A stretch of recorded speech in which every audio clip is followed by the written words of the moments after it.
Hello students, welcome to core classes. Students, आज की जो वीडियो है वो है क्वेश्चन पेपर का सोल्यूशन। अभी जो लेटेस्ट एग्ज़ाम हुए थे 2021 उसमें जो जितने भी कोर्स के जो क्वेश्चन पेपर्स हैं उनको हम सॉल्व करने की कोशिश कर रहे हैं। तो जो आज का कोर्स कोड है वो है CHE02 इनऑर्गेनिक केमिस्ट्री। इसका जो क्वेश्चन पेपर था, आप सभी जिन स्टूडेंट्स ने एग्ज़ाम दिया है उनको पता होगा कि क्वेश्चन कैसे आए थे, कौन कौन से थे, सबके पास क्वेश्चन पेपर होगा। और मैंने यहाँ पे जो सोल्यूशन दिया है उसके साथ साथ क्वेश्चन भी लिखा हुआ है। तो जिन स्टूडेंट्स के पास अभी नहीं है क्वेश्चन पेपर लेकिन उन्होंने अभी एग्जाम देना है, तो उन स्टूडेंट्स के लिए वीडियो बहुत ही हेल्पफुल होगी। इस वीडियो को एंड तक जरूर देखिएगा और अगर आपको वीडियो अच्छी लगे तो इसे लाइक जरूर कीजिएगा। तो चलिए स्टार्ट करते हैं क्वेश्चन फर्स्ट से। सो इसमें जितने भी सारे क्वेश्चन थे उसमें से 10 क्वेश्चन आपको अटेम्प्ट करने थे। सभी क्वेश्चन जो एक एक क्वेश्चन था वो 1 नंबर का था। तो ईच क्वेश्चन कैरीज 1 मार्क। तो इसका मतलब जितने ऑप्शंस थे आपके पास, I think more than 10 options थी, उसमें से 10 करने थे, लेकिन मैंने सारे के सारे क्वेश्चन के सोल्यूशन आपको दे दिए। अब जिसमें पहला क्वेश्चन था A part, what is the number of unpaired electrons in ground state of cobalt atom. Cobalt atom का आपको एटॉमिक नंबर भी दिया हुआ है।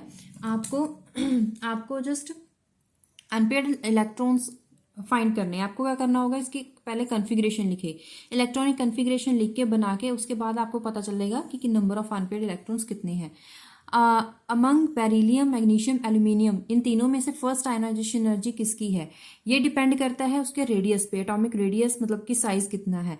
तो मैग्नीशियम, इन तीनों में से मैग्नीशियम की आयनाइजेशन एनर्जी फर्स्ट वाली, ये आपको ध्यान रखना होगा कि आपको कौन सी पूछी गई है। फर्स्ट आयनाइजेशन एनर्जी ज्यादा है मैग्नीशियम की इन तीनों के केस में। Name 2 constituents of water gas. Water gas मिलकर बनती है कार्बन मोनोऑक्साइड और हाइड्रोजन गैस के साथ। डी क्वेश्चन था which is more soluble in water. अभी वाटर में सॉल्युबल होने के लिए क्या होना चाहिए कि जो कैटायन और एनायन का साइज है दोनों का डिफरेंस ज्यादा होना चाहिए साइज में। लिथियम और फ्लोरीन के अगर साइज को कंपेयर किया जाए एज कंपेयर टू सोडियम और फ्लोरीन का साइज, तो वेरिएशन किसमें ज्यादा है साइज की? सोडियम फ्लोराइड के केस में ज्यादा वेरिएशन है। तो इसका मतलब मोर स्टेबल जो मोर इजिली सॉल्युबल होगा वो कौन सा होगा? Sodium fluoride. Next question is out of magnesium carbonate, calcium carbonate, strontium carbonate, इन तीनों में से थर्मली मोस्ट स्टेबल कौन सा है? इन तीनों में से मैग्नीशियम वाला जो मैग्नीशियम का कार्बोनेट है वो ज्यादा स्टेबल है। क्यों? Due to its nuclear charge. और आगे पूछा है डाइब्रेन के स्ट्रक्चर में 2 सेंटर 2 इलेक्ट्रॉन बॉन्ड्स कितने हैं? तो वो आप स्ट्रक्चर बना के टोटल काउंट करोगे तो उसमें 4 आपको बॉन्ड्स ऐसे मिलेंगे। सिलिकॉन का कौन सा कंपाउंड है जो लुब्रिकेंट के फॉर्म में यूज करते हैं? उसे बोलते हैं सिलिकॉन्स। जितने भी सिलिकॉन्स कंपाउंड्स हैं उन सभी को यूज करते हैं as a lubricant due to its well fluidity. कि कब? लो टेम्परेचर पे इजीली कोई भी जो है कंपाउंड फ्लूडिटी उसकी अच्छी नहीं होती है, लेकिन सिलिकॉन के केस में फ्लूडिटी अच्छी होती है। इसके बाद हम बात करेंगे नेक्स्ट क्वेश्चन में जिसमें पूछा गया है how many pH bonds are there in hypophosphorous acid. Hypophosphorous acid का सबसे पहले फॉर्मूला लिखें तो उसमें आपको पता चलेगा pH बॉन्ड कितने हैं। जनरली आपको यहाँ पे PO बॉन्ड्स जो हैं वो भी पूछे जाते हैं, डबल बॉन्ड्स कितने हैं वो भी कई बार क्वेश्चन आ जाता है। Name 1 compound in which oxygen shows oxidation state of +2। ऐसा कौन सा कंपाउंड है? वो है F2O। In the following is not an interhalogen compound. Interhalogen compound तीनों में से ये सेंटर वाला नहीं है। Which one of the noble gas was discovered first time सबसे पहले कौन सी नोबल गैस को डिस्कवर किया गया था? हीलियम। ये आपको आपके चैप्टर में स्टार्टिंग इंट्रोडक्शन है, इंट्रोडक्शन के बाद जो डिस्कवरी का जो सेक्शन है उसमें आपको ये आंसर मिल जाएगा। Would you expect copper ion cation to be reducing और ऑक्सीडाइजिंग एजेंट? अब ये ऑक्सीडाइजिंग एजेंट भी है और रिड्यूसिंग एजेंट भी है। रिड्यूसिंग एजेंट है टुवर्ड्स स्ट्रॉन्गर ऑक्सीडेंट्स और ऑक्सीडाइजिंग एजेंट है फॉर एग्जांपल सोडियम के केस में। तो इसका मतलब ये दोनों की तरह एक्ट करता है, ऑक्सीडाइज भी और रिड्यूसिंग एजेंट भी। What is the common name of elements in which 5f orbitals get filled? 5f orbital inner transition elements में फिल किया जाते हैं। Write chemical formula of calcium hexa cyanoferrate 2। तो इसका स्ट्रक्चर आपको यहाँ पे बनाया गया है, आप अच्छे से देख लें और इस पे प्रैक्टिस करेंगे। Next question, name the metal in combined form which is most abundant in earth crust, that is aluminium. अभी फर्स्ट क्वेश्चन कंप्लीट हो गया है जिसमें O क्वेश्चन थे, O तक। लेकिन यहाँ पे आपको करने थे सिर्फ 10 क्वेश्चन, लेकिन हमने सारे ही सॉल्व कर दिए। सेकंड क्वेश्चन का first part, right electronic configuration of chromium, atomic number 24 है, ग्राउंड स्टेट की कन्फिग्रेशन आपको बतानी है। इसमें यहाँ ध्यान रखें कि आपको एक्साइटेड स्टेट पूछा गया है फर्स्ट या सेकंड, या फिर आपको ग्राउंड स्टेट पूछा गया है, उसी के हिसाब से आंसर लिखिएगा। इलेक्ट्रॉनिक कन्फिग्रेशन 3d5 4s1 है, ये एक एनोमलस है, यहाँ पे एनोमलीज है। और unpaired electrons, number of unpaired electrons 6 है। उसके बाद सेकंड क्वेश्चन है B part, different types of atomic radii बताएं, that are covalent radii, van der waals radii, metallic और ionic radii. What are the cracking reactions? Cracking reactions ऐसी reactions होती हैं जिसमें लार्ज कंपाउंड्स, कौन से हाइड्रोकार्बन्स होते हैं जो लार्ज कॉम्प्लेक्स यूनिट वाले, अगर उनको स्मॉलर यूनिट में कन्वर्ट कर दिया जाए, ऐसी रिएक्शंस को क्रैकिंग रिएक्शंस बोलते हैं। और इनका यूज कहाँ कहाँ पे होगा? यूजेस है कुकिंग ऑयल में, ethanol, liquefaction of petroleum gas, diesel fuel, jet fuel etcetera. Which one of the alkali metal form more stable complex? ज्यादातर जो एल्कली मेटल की सीरीज है आपको पता है, उसमें सबसे छोटा मेटल है लिथियम, तो वही बनाएगा। Lithium forms most stable complexes, क्यों? ड्यू टू, मेन रीजन क्या होता है? Size of cation. तो size of cation in case of lithium is very small and molecule will be more covalent. क्यों कोवलेंट होता है? क्योंकि इसकी पोलराइजेशन पावर ज्यादा होती है। Why group 2 element smaller in size as compare to group 1? ऐसा क्यों? ऐसा इसीलिए, अगर आप ट्रेंड आपको याद हो, रिकॉल करें कि पीरियोडिक टेबल में लेफ्ट टू राइट जो है रेडियस डिक्रीज करता है due to increase in nuclear charge, वही आपको रीजन यहाँ पे देना है। How can borazine be prepared from boron trichloride? इसकी रिएक्शन आपकी बुक में भी है, वहीं से यहाँ ली गई है। Next question, out of lead with oxidation state 2, lead oxidation state 4, tin oxidation state 2 and 4, इन सभी में से ऑक्सीडाइजिंग और रिड्यूसिंग एजेंट बताने हैं। इसके बाद थर्ड क्वेश्चन में भी सारे जो क्वेश्चन है वो 2 नंबर के हैं। तो फर्स्ट क्वेश्चन है, phosphine B prepared from phosphorus, कैसे प्रिपेयर किया जाएगा? इसकी केमिकल रिएक्शन दे। जो भी आप केमिकल रिएक्शन दोगे, क्योंकि क्वेश्चन 2 नंबर का है, तो आपको उसी हिसाब से आंसर लिखना है। इक्वेशन जो भी लिख रहे हो आप केमिकल रिएक्शन, उसको आपको रिटर्न में बताना है कि कैसे कौन सी चीज रिएक्ट कर रही है, और उसके नीचे नाम जरूर लिखना है। B question, amongst boron, carbon, nitrogen and oxygen, इनमें से हाईली इलेक्ट्रोनेगेटिव एलिमेंट कौन सा है और कौन सा लोएस्ट है? तो हायर और लोअर की अगर बात करें तो आप ये देखें कि क्वेश्चन में ये जो है चारों एलिमेंट्स दिए गए हैं वो किस ट्रेंड में है, ये अकॉर्डिंग टू ग्रुप है या फिर अकॉर्डिंग टू पीरियड है। तो वैसे ही हम आपको बताएंगे, क्योंकि अगर ये है एटॉमिक नंबर 5, 6, 7, 8, तो इसका मतलब ये है along the period in the periodic table. तो इसका मतलब हम लेफ्ट टू राइट वाला ट्रेंड यूज करेंगे। आपको पता होगा कि लेफ्ट टू राइट जैसे हम मूव करते हैं पीरियोडिक टेबल में, तो वहां पे इलेक्ट्रोनेगेटिविटी इंक्रीज होती है। राइट हैंड साइड पे अगर आप पी ब्लॉक आप रिकॉल करें तो उसमें हैलोजन्स इलेक्ट्रोनेगेटिव एलिमेंट्स होते हैं, तो इसका मतलब उस तरफ जाते हुए इलेक्ट्रोनेगेटिविटी इंक्रीज करती है। वही हम इसमें रीजन लिखेंगे कि oxygen is the most electronegative element and it is present in right side, and boron least electronegative element है, क्योंकि पीरियोडिक टेबल में बिल्कुल लेफ्ट में है इन सभी को कंपेयर करें तो। C question, how can the solubility of iodine in water be enhanced? Solubility iodine in water, तो आयोडीन को अगर वाटर में डिसॉल्व करा जाए तो इजीली डिसॉल्व नहीं हो पाता है, आपको सभी को पता होगा। अब कैसे होगा? By increasing the concentration of iodide ions create disturbances, the reaction shift towards the forward direction to make more triiodide ions. इसका मतलब क्या है कि आयोडाइड आयन बनाने के लिए क्या करना पड़ेगा? रिएक्शन को राइट हैंड साइड मतलब कि फॉरवर्ड डायरेक्शन में शिफ्ट करना चाहिए ताकि और आयंस बन सके। This causes more solid iodine dissolve in the solution like water. D part, what are the products obtained when xenon tetrafluoride XE4 F4 react with water? तो वाटर के साथ अगर रिएक्शन करेंगे, आपको पता होगा कि रिएक्शन एक्सप्लोजिव होती है, मतलब कि वायलेंट है। xenon टेट्राफ्लोराइड की रिएक्शन वाटर के साथ करेंगे तो xenon ट्राइऑक्साइड बनता है।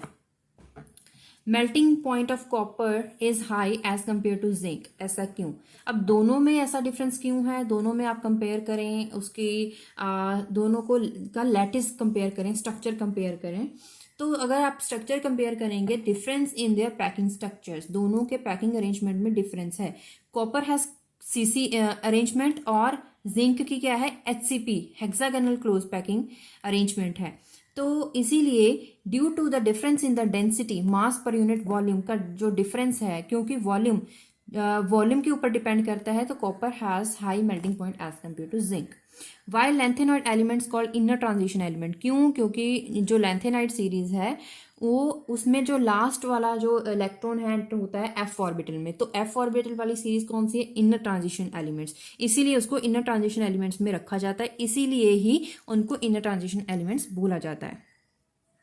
नेक्स्ट है list 4 important uses of hydrogen, very very important, rocket fuel, ये यूज आप हमेशा याद रखें, रॉकेट फ्यूल वाला वेल्डिंग में यूज करते हैं, फैट्स एंड ऑयल इंडस्ट्रीज में यूज करते हैं, for the production of HCl, commercial fixation of nitrogen, methanol production के में इसे यूज करते हैं। आप ज्यादा से ज्यादा यूजेस लिखें। नेक्स्ट है 4th क्वेश्चन, ए पार्ट का first part, draw the structure of nitrous acid. Nitrous acid का स्ट्रक्चर याद करें, मतलब कि बनाना सीखें। जितने भी सभी एसिड्स हैं, नाइट्रिक एसिड है, नाइट्रस एसिड है, हाइपो फॉस्फोरस एसिड, ये सभी आपको इनके स्ट्रक्चर आने चाहिए। आप अगर हमें कहेंगे आप हमें, अगर आपकी क्वेरी होगी इन द कमेंट बॉक्स, तो हम इसके लिए एक सेपरेट वीडियो भी बना सकते हैं सारे के सारे स्ट्रक्चर्स को लेकर, ताकि आपके लिए अलग से एक प्रैक्टिस हो जाएगी स्ट्रक्चर्स को लेके। Draw the structures nitrous acid, write one equation each of illustrate that this act as reducing agent and also act as oxidizing agent। ऐसी रिएक्शन लिखें जिसमें ये पता चले कि दोनों की तरह रिडॉक्स रिएक्शन, एक ऐसी रिडॉक्स रिएक्शन आपको लिखनी है, मतलब कि किसकी, नाइट्रस एसिड की, तो ये दोनों रिएक्शंस लिख लें। उसके बाद B part, different types of carbides, carbides की different types, what type of element from these carbides. अभी मतलब सीधा सीधा आपको तीनों कार्बाइड्स की डिटेल पूछी गई है, तो तीनों form of carbides, salt type है, इंटरस्टिशियल है, सारी टाइप्स विद इक्वेशन आपको लिखनी है डिटेल में। कोवलेंट कार्बाइड्स, तीनों कार्बाइड्स की। Third part, which of the following hydrohalic acid is weakest acid and which one is strongest acid, justify your choice for the weakest acid. The acid strength follows the order, इस तरह से है, मतलब सबसे ज्यादा acidity जो है down the group क्या कर रही है, यहाँ पे इंक्रीज कर रही है। Hydrogen fluoride is less acidic as compare to HCl, HBr, HI। Acidic strength in general tendency X, ये क्या करती है, ये हाइड्रोनियम आयन और X नेगेटिव, मतलब कि यहाँ पे X की जगह कोई भी हेलोजन हो सकता है, आयोडीन भी हो सकता है, ब्रोमीन भी हो सकता है, सारे हेलोजन्स में से कोई भी हो सकता है। The enthalpy change is associated with dissociation of hydrohalic acid, hydrohalic का मतलब HX, इस पे डिपेंड करता है। तो आपको यहाँ पे Born Haber cycle is the must very important option, तो यहाँ पे वो आंसर आपको लिखना चाहिए बोर्न हेबर साइकिल का, उससे ये पूरा डिटेल में आंसर हो जाएगा कि जो वीकेस्ट और स्ट्रॉन्गेस्ट एसिड है, which of the following hydrohalic acid is the weakest. तो इसको समझाने के लिए आपको डिटेल में आंसर चाहिए, और वैसे भी ये क्वेश्चन जो है आई थिंक 3 मार्क्स का है, उसी के हिसाब से आपको पूरा डिटेल में लिखना होगा। तो उसके लिए Born Haber cycle is very important example. 4th question, hydrides किस किस के, बेरिलियम के, कैल्शियम के, दोनों में डिफरेंस बताना है। तो यहाँ पे ऑब्वियसली स्ट्रक्चर बनाना इंपॉर्टेंट है, स्ट्रक्चर के अलग से मार्क्स होंगे, और इन्हीं दोनों के स्ट्रक्चर एक्सप्लेन कर दें, वही डिफरेंस हो जाएगा।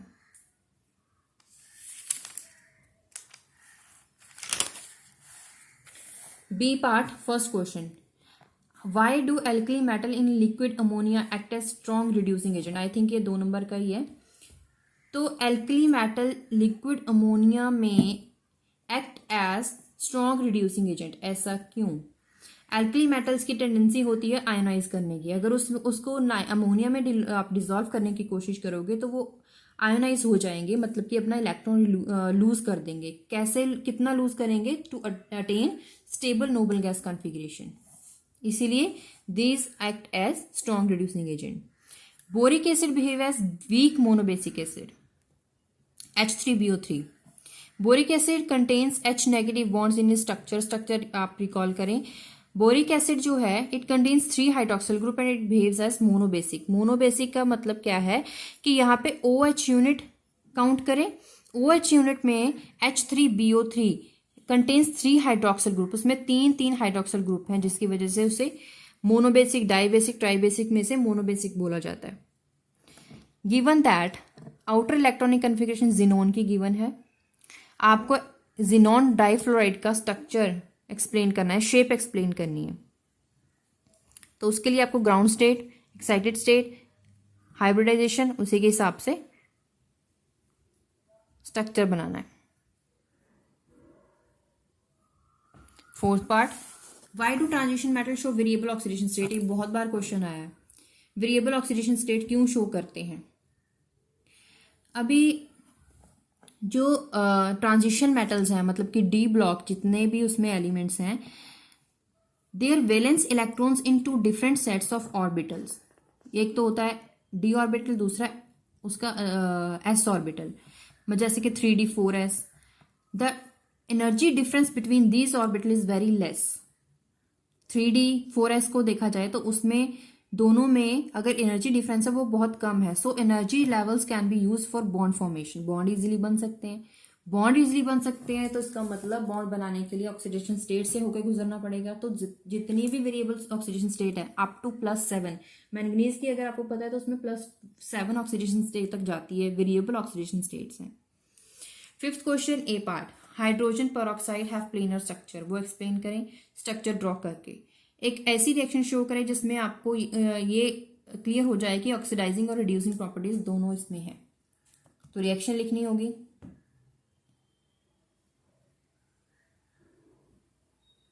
इसके बाद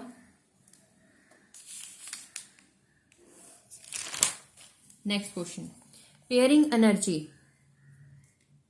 फेरस आयन की और डेल्टा नॉट की वैल्यूज दी गई हैं एनर्जी की, पेयरिंग एनर्जी की भी दी गई है और फेरस आयन की, कॉम्प्लेक्स की भी, आयन की भी। फाइंड करें कि हाई स्पिन है कि लो स्पिन है, वो आपको ड्रॉ करने पड़ेंगे, उसके इलेक्ट्रॉन्स फिल करने के बाद ही पता चलेगा। उसके बाद number of unpaired electrons count करने हैं। अगर अनपेयर्ड है तो इसका मतलब उसको वो कलर भी होना चाहिए, क्योंकि कलर भी पूछा है, कलर होगा कि कलरलेस, वो डिपेंड करता है नंबर ऑफ इलेक्ट्रॉन्स पे। अगर पेयरिंग है, उसमें पेयर्ड है सारे इलेक्ट्रॉन्स, तो वो कलरलेस होता है। अगर एक भी इलेक्ट्रॉन अनपेयर्ड बचता है तो इसका मतलब वो कलरफुल है। What is the chemical formula of और कॉपर पाइराइड्स। केमिकल फॉर्मूला है Cu कॉपर फेरस और S2 CuFeS2। एक ऐसा मेथड बताएं जिसमें by which the ore is concentrated. Extraction पूरा स्टेप बता दें, केमिकल इक्वेशन इसमें बताएं और ब्लिस्टर कॉपर क्या होता है वो भी एक्सप्लेन करें। तो ये ब्लिस्टर कॉपर का डेफिनेशन है। ये इसी के साथ, क्योंकि आपका जो क्वेश्चन पेपर है उसमें 5 क्वेश्चंस थे, उसमें जितनी भी ऑप्शंस आई थी, लेकिन हमने सारे के सारे क्वेश्चंस के आंसर आपको शेयर करे हैं। अगर आपके लिए वीडियो हेल्पफुल है तो इसे लाइक करें, अपने क्लासमेट्स के साथ जरूर शेयर करें और वीडियो को लाइक कर दीजिएगा। अगर फर्स्ट टाइम आप चैनल देख रहे हैं, फर्स्ट टाइम ये वीडियो देख रहे हैं, फर्स्ट टाइम इस चैनल पे आए हैं, तो इस चैनल को सब्सक्राइब करें ताकि आपको रेगुलरली नोटिफिकेशन मिलते रहे और आपके काम की वीडियोज आपको टाइम टू टाइम पहुंचती रही, आपका टाइम वेस्ट ना हो।